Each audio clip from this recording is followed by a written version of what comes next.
이 룻기를 한편의 소설로 본다면은 여러분 그 소설은 발단, 전개, 위기, 절정, 결말 이런 구조로 되어 있잖아요. 우리가 어제까지 보았던 이 3장이 어떻게 보면 위기라고 할 수가 있고, 오늘 이 4장 초반부가 이 하이라이트, 절정이라고 말씀드릴 수 있습니다. 어제 말씀을 잠깐 보면 먼저는 나오미의 뛰어난 분별력이 있었습니다. 나오미는 자부 룻이 이삭을 줍기 위해서 들어간 그 밭에서 보아스라는 사람에게 큰 은혜를 받은 사실을 보면서 이것은 하나님께서 지금 우리에게 주신 기회라고 포착을 했습니다.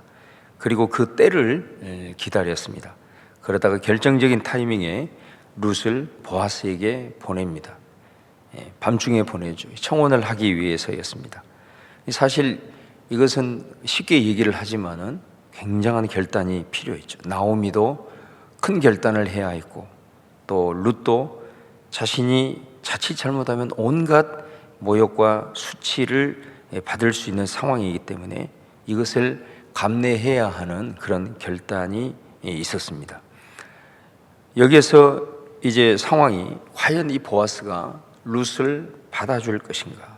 만약에 이 보아스가 룻을 받아주지 않으면 룻은 그 순간 이제 매우 부정한 여인이 되고 그 마을에서는 다시 살 수 없는 그런 상황에 내몰릴 수가 있고, 나오미 역시도 온갖 수치를 받을 수밖에 없는 그런 위기 상황이었다라는 것입니다. 자, 그런데 상황이 어떻게 전개됩니까? 룻기 3장 11절 12절에 보아스가 이렇게 말을 합니다. 이제 내 딸아 두려워하지 말아라. 내가 내 말대로 내게 다 행하리라. 내가 현숙한 여자인 줄을 나의 성읍 백성이 다 안다. 12절에 참으로 나는 기업 물을 자이나 기업 물을 자로서 나보다 더 가까운 사람이 있다. 이렇게 말합니다. 이 말은 보아스가 룻을 받아줬다라는 것입니다. 이 보아스 말을 다시 한번 좀 풀어보면, 룻, 나는 네가 밤중에 이렇게 함부로 찾아오는 그런 여인이 아니라는 것을 잘 알고 있다. 너는 매우 고결하고 현숙한 여인이라는 걸 나도 알고 이 성읍의 모든 사람들이 다 안다. 그런 네가 왜 이 밤에 나를 찾아왔는지 네가 말하지 않아도 나는 잘 알고 있다. 이렇게 말을 하면서 그 룻을 받아주는 겁니다. 그러면서 한 가지를 덧붙이죠. 바로 내가 너희의 기업을 물을 자다. 이렇게 말을 하면서, 그런데 나보다 더 우선권을 가지고 있는 그런 기업 물을 자가 있다라는 것입니다. 여러분, 여기에서 이 기업 물을 자라고 하는 말을 우리가 잘 이해를 해야 이 룻기의 말씀이 잘 이렇게 이해가 되는데요. 오늘 설교 제목처럼 이 기업 물을 자를 원문에 보면 이게 고엘이라는 말을 쓰고 있습니다. 이게 룻기에만 20번이 나오기 때문에 아주 중요한 단어라고 할 수가 있습니다. 자, 이 말은 여기에서 나왔습니다. 이스라엘 백성들이 이제 출애굽을 해서 가나안에 들어가 가나안 땅을 차지하고, 그 차지한 땅을 하나님께서 각 지파별로 이렇게 가문별로 분배를 해 주었습니다. 하나님께서는 이 일이 있기 전에 모세를 통해서 가나안 땅이 하나님의 백성 앞에서는 어떤 의미가 있는지 미리 알려주셨습니다. 그게 레위기 25장에 나오는 희년제도입니다. 희년제도. 그러니까 희년제도라고 하는 것은 50년이 되면 모든 것이 원상복귀가 된다라는 이제 그런 의미입니다. 예를 들어서 내가 땅을 분배받았는데 살다 보니까 매우 가난해졌어요. 그래서 그 땅을 예를 들어서 팔았어요. 자, 그런데 50년이 지나면 그 땅을 다시 되돌려 받을 수 있는 것이 희년제도입니다. 내가 가난해서 내 자식을 혹은 나를 다른 사람의 종이 되었다. 50년 후에는 그 종으로부터 다시 자유함을 잊게 되는, 그러니까 오늘날로 말하면 정말 이 공정하고 정의로운 그런 사회를 위한 하나님이 정해 주신 규례입니다. 이 희년제도로부터 기업 물을 자라는 부분이 나오게 된 겁니다. 그래서 레위기 25장에 보면은 기업 물을 자가 어떤 역할을 하느냐면, 친족이 희년이 되지 않았어도 친족이 예를 들어서 땅이 팔려버렸어요. 근데 사실은 하나님께서는 이 땅을 이렇게 쉽게 팔고 매매하는 대상이 사실은 아닙니다. 경계표, 지계표를 옮기지 말라고 했기 때문에. 그렇기 때문에 만약에 친족이 가난해서 이 땅을 판다라는 건 사실은 땅의 사용권을 넘긴다는 거거든요. 이렇게 됐을 때 그것을 친족 중에 누군가가 대신 그 빚을 갚아주는 겁니다. 그래서 그 땅을 다시 찾아주는, 이게 고엘, 기업 물을 자라는 말입니다. 또 어떤 사람이 가난해서 종으로 팔려간다. 그랬을 때 친족이 대신 그 빚을 갚아주고 그 사람으로 하여금 자유롭게 해주는, 이 역할을 하는 사람이 기업 물을 자입니다. 혹은 친족이 죽었습니다. 그런데 그에게는 아내가 있는데 자식이 없이 죽었어요. 그러면 이 여인은 과부가 되므로 이제 그때부터 가난을 달고 살아야 되는 겁니다. 왜냐하면 어떤 땅도 이게 상속받을 수가 없기 때문에 그 즉시 남편이 죽고 자식이 없는 순간에는 완전히 이제 아무것도 아닌 존재가 되어버리는 거죠. 그럴 때 이 과부, 이 죽은 남편의 형제나 친족 중에서 이 과부를 받아주어서 결혼을 해서 후손을 이어주는 거예요. 그럼 태어난 후손은 내 아들이 아니고 죽은 그 사람의 아들이 되는 겁니다. 그러면 그 아들이 생기면 그 죽은 자의 재산이 이제 그 과부의 것이 되어져서 삶을 보장하게 하는 그 역할을 해주는 사람이 고엘, 기업 물을 자다, 이런 말입니다. 또 친족이 죽임을 당했을 때 대신 그것을 보복을 해서 억울함을 풀어주는 이런 역할을 하는 사람이 기업 물을 자, 고엘이라고 하는 것입니다. 그래서 여기서 말하는 기업 물을 자 고엘은 자신의 형제나 친족이 어려움을 당했을 때 그 어려움, 특별히 경제적으로 값을 대신 지불을 해줌으로써 그 친족이 다시 땅을 차지할 수 있고 또 상속을 받을 수 있게 하고 또 억울함을 풀 수 있는 그런 역할을 해주는 사람이 이제 고엘이라는 것입니다. 근데 이 여러분, 고엘은 조건이 있습니다. 첫 번째는 아무나 하는 게 아니고 형제나 가까운 친족이어야 했습니다.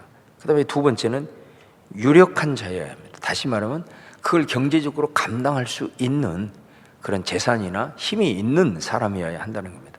그 다음에 세 번째는 이게 의무사항이 아니라는 겁니다.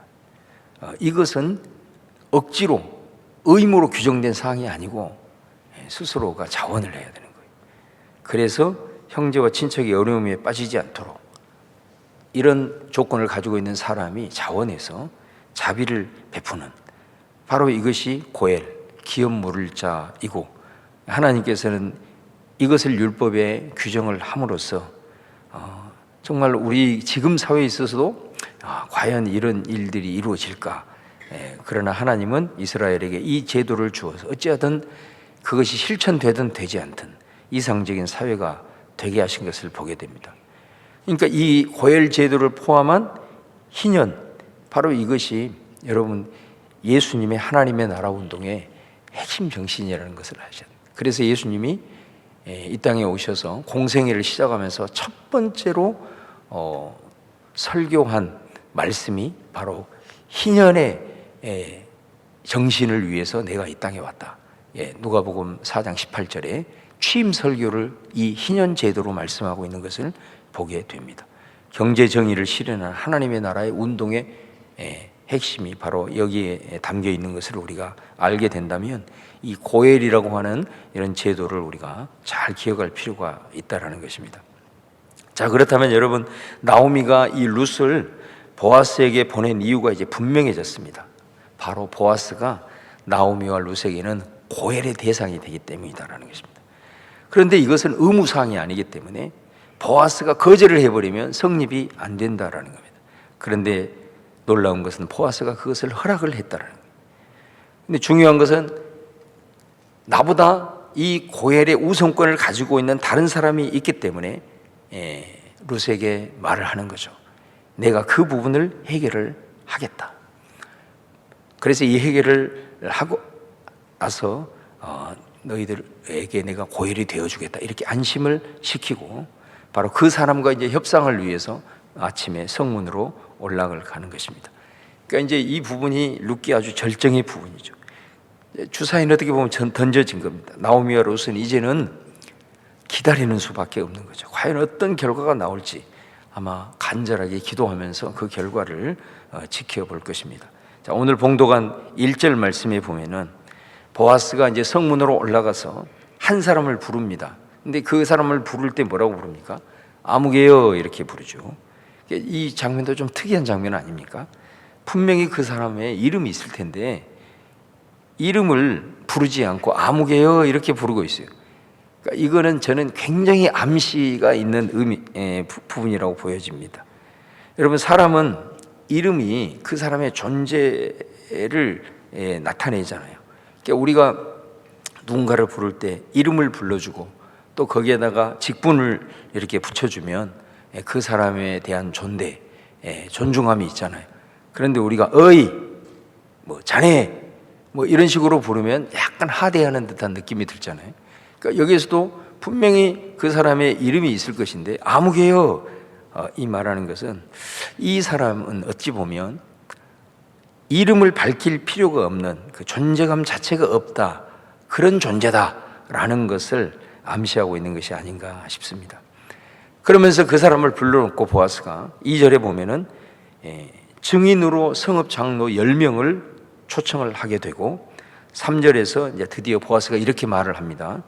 모압에서 돌아온 나오미라는 여인이 있는데 그 나오미가 땅을 팔려 한다. 그러니 내가 그것을 다시 사려고 하는데 우선권이 아무개 너한테 있단 말이에요. 너 그거 하겠느냐? 이렇게 물어봅니다. 아까도 말씀드린 대로 여기서 나오미가 땅을 판다고 했는데 원칙적으로 땅을 매매할 수가 없는 겁니다. 그래서 여기서 땅을 판다라는 것은 뭐냐면 나오미가 이 베들레헴을 떠날 때 자신의 땅의 사용권을 다른 사람에게 넘겨버린 그런 상황이 되는 겁니다. 그래서 고엘인 네가 그 값을 지불해주고 다시 그 사용권을 이제 나오미에게 돌아오게 해라, 그 말이 되는 것이죠. 그러면 나오미는 이제 자기가 원래 가지고 있었던 소유권, 그 사용권을 다른 사람한테 이미 넘겨버렸기 때문에 고엘이 그 땅의 사용권에 대한 값을 지불을 해주면 이제 실제적인 땅의 소유권을 다시 찾게 되는 이런 이제 상황이 되는 것입니다. 자, 그런데 이 아무개가 이 말을 듣고는 내가 그렇게 하겠다 이렇게 얘기를 하죠. 그러니까 아마 이 사람이 생각했을 때는 지금 굉장히 계산이 빠른 사람인 거죠. 왜냐?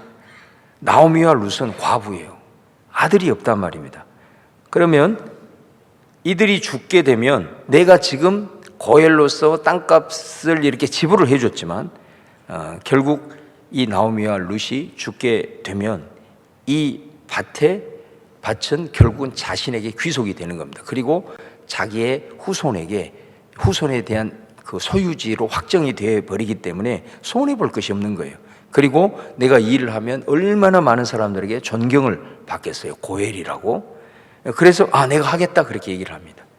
자, 그럴 때 5절에 보면은 보아스가 결정적인 한마디를 던지죠. 네가 나오미를 위해서 이 땅값을 대신 지불할 때 한 가지 더 고엘의 역할을 해야 되는데 그게 뭐냐면 이 나오미의 자부인 룻과 결혼을 해야 된다는 겁니다. 그러면 이 룻의 결혼을 하게 되면 룻에게서 아들을 낳아야 되고 바로 네가 찾은 땅은 그 아들의 것이 되어져야 된다라는 말을 하게 됩니다. 그러니까 이 사람이 그 말을 딱 듣더니만 뭐라고 하냐면 입장을 확 바꾸어서 나는 그렇게는 못하겠다 그렇게 선언을 하면서 6절에 보면 이렇게 말을 합니다. 그 기업 물을 자가 이르되 나는 내 기업에 손해가 있을까 하여 나를 위하여 물으지 못하노니 내가 물을 것을 네가 물으라 나는 물으지 못하겠노라 하는지라. 그러니까 이 사람의 입장에서는 그런 거죠. 자, 결혼을 해서 아들을 낳았는데 그 아들이 자기 아들이 안 되는 겁니다. 이 아들은 누구로 입적이 되냐? 룻의 남편인 말론의 아들로 입적이 되는 겁니다. 그리고 자기가 이 땅값을 대신 지불을 해서 갖게 된 이 땅은 결국은 살아있는 동안 나오미와 룻이 소유권을 쥐고 있다가 그들이 죽으면 이 땅은 바로 자기가 낳은 아들, 룻 사이에서 낳은 아들, 근데 자기 아들도 입적으로 못하고 이 말론의 아들의 입적이 되고 이 아들에게 이 땅의 소유권이 넘어가기 때문에 자기한테는 이제 손해만 남게 된다라는 것이죠. 그래서 나는 도저히 못하겠다. 내가 손해 보면서까지 나는 이거 못한다. 이렇게 하고 손을 흔들어 버리는 것이죠. 여러분 어떤가요? 어떻게 보면 이 사람이 굉장히 상식적인 말을 하고 있는 거 아닙니까? 이 사람 입장에서는 이게 뭐 틀린 말이 하나도 없는 거죠. 지금 여러분에게 이런 상황에서 어떤 결정을 하겠습니까? 하면 아마 거의 모든 사람이 이 사람과 같은 결정을 할 가능성이 많다라는 것입니다. 7절, 8절에 이제 나는 고엘의 의무를 감당하지 못한다. 그래서 네가 해라. 그렇게 할 때 전례가 있는데 그게 뭐냐면 자신의 신을 벗어서 그 상대자에게 주는 것이 증거가 되었습니다. 그래서 이 아무개는 자신의 신을 벗어서 보아스에게 주게 된 겁니다. 그러니까 이제 보아스에게 이제 이 고엘이 이 의무가 넘어오게 된 거죠. 보아스가 이제 고엘이 되어야 하는데 바로 이 보아스가 이 고엘의 역할을 감당을 하게 됩니다. 여러분 그런 측면에서 봤을 때 이 나오미와 룻에게는 보아스는 구원자입니다. 구원자. 자신의 그 힘든 상황으로부터 건져주고 앞으로 삶을 살아갈 수 있는 보장을 해줄 수 있는 정말 구원자 같은 역할인 거죠. 그래서 오늘 본문에는 이 고엘이라는 말이 기업 물을 자 이렇게 되어 있지만 다른 성경에서는 대부분 이 고엘을 번역할 때 구속자 이렇게 번역을 하고 있어요. 대속자 이렇게 번역을 하고 있어요. 한 20번 이상이 나오게 되는데 그중에 가장 대표적인 두 본문을 한번 같이 살펴보겠습니다. 고엘이 다른 말씀에서 어떻게 번역이 되고 있는지. 이사야 54장 8절입니다. 내가 넘치는 진노로 내 얼굴을 내게서 잠시 가렸으나 영원한 자비로 너를 긍휼히 여기리라. 내 구속자 여호와께서 말씀하셨느니라. 욥기 19장 25절 내가 알기에는 나의 대속자가 살아계시니 마침내 그가 땅 위에 서실 것이라. 여러분 여기서 이사야의 말씀에 보면 하나님이 구속자가 되시잖아요. 근데 그 구속자가 고엘입니다. 또 욥기 19장 25절에는 후에 대속자가 나타날 것이다. 그렇게 말하고 있는데 이 대속자가 고엘이라고 하는 것입니다. 여러분 우리가 우리 예수님을 표현할 때 구속자, 대속자 그렇게 우리 예수님을 부르잖아요. 왜 그래요? 우리가 죄를 지어서 마땅히 그 죄값을 우리가 받아야 되잖아요. 그 죄값을 지불하지 않으면 우리는 절대로 하나님 앞에 나아갈 수가 없는 거죠. 그런데 예수님이 우리의 죄의 값을 대신 지불해 주셨단 말이에요. 근데 그 죄값이 뭐였냐? 예수님 자신이 십자가에서 죽어야만 하는 거예요. 이게 죄값이에요.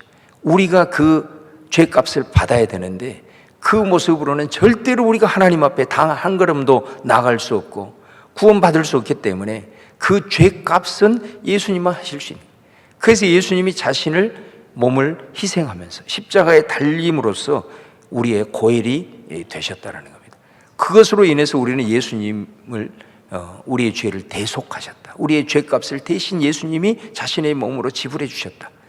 예수님이 그래서 우리를 구속하셨다. 이런 표현이 나오네요. 구속하다, 대속하다 이게 고엘이라는 말이 된다라는 것입니다.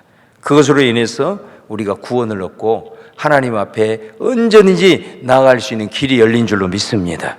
여러분 이렇게 이 사사시대가 아주 자기중심적이고 자기 살기 위해서는 타인을 무참하게 짓밟는 그런 무법천지의 시대 속에서 참 어떻게 보면 이 룻에게서 끊임없이 흘러나오는 이 헤세드, 은혜, 자비, 긍휼, 나오미에게서 끊임없이 흘러나오는 이 헤세드 뿐만 아니라 룻과 나오미를 위해서 자기에게는 어떤 유익도 없고 말이에요.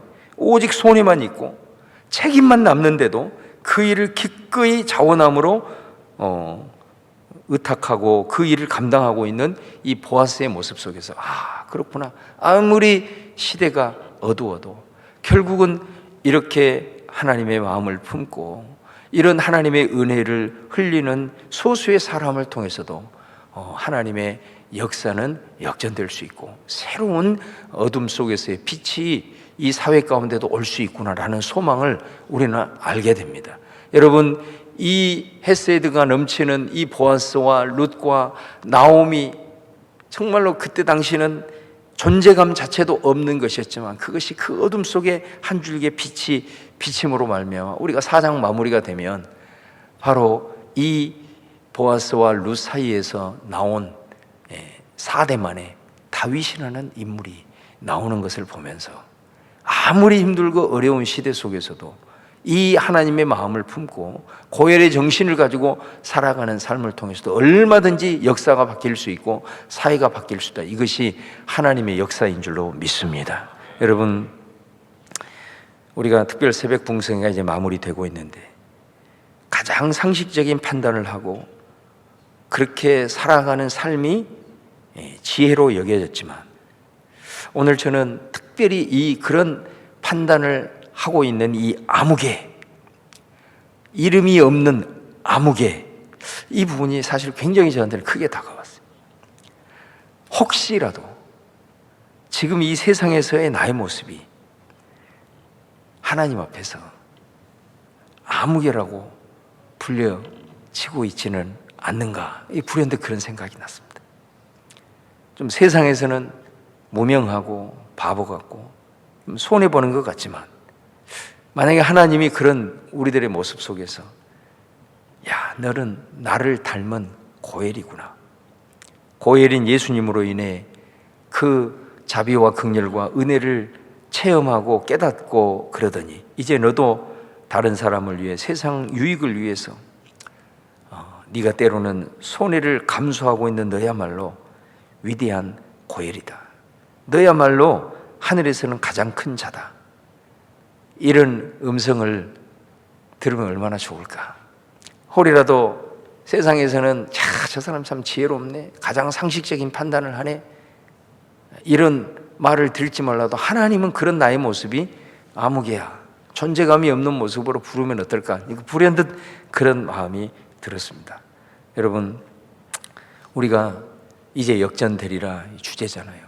여러분, 역전되리라라고 하는 그 기도의 제목에 어떤 기도를 담습니까? 내가 지금 어려운 가운데 있는데 이 어려운 상황이 물리적으로 역전되기를 바랍니다. 그런 역전의 역사가 이루어지기를 바랍니다. 그러나 이런 역전도 일어나기를 바랍니다. 우리가 지금까지 살아왔던 삶의 관점이 정말로 이 13일 동안 우리가 이 새벽을 깨우면서 내가 이렇게 사는 것이 지혜롭고 이렇게 사는 것이 당연한 삶이라고 여겨졌는데 하나님께서 나를 바라볼 때 암흑이에요, 그렇게 부르면 어떻게 될까? 이런 삶이 아니라 하나님이 나를 봤을 때 세상에서는 네가 제대로 잘 인정받지 못해도 하늘에서는 너는 고엘과 같은 자다, 너는 정말로 위대한 자다, 나를 정말로 닮은 자다 라고 칭찬을 들을 수 있는 그런 마음의 결단, 이런 역전도 우리 성도님들에게 꼭 일어날 수 있기를 주님의 이름으로 축원을 드립니다. 이것이 우리 예수님이 가져오신 희년정신이고 예수님이 몸소 보여주신 고엘, 우리는 이 보아스를 통해서 보게 되는 것입니다.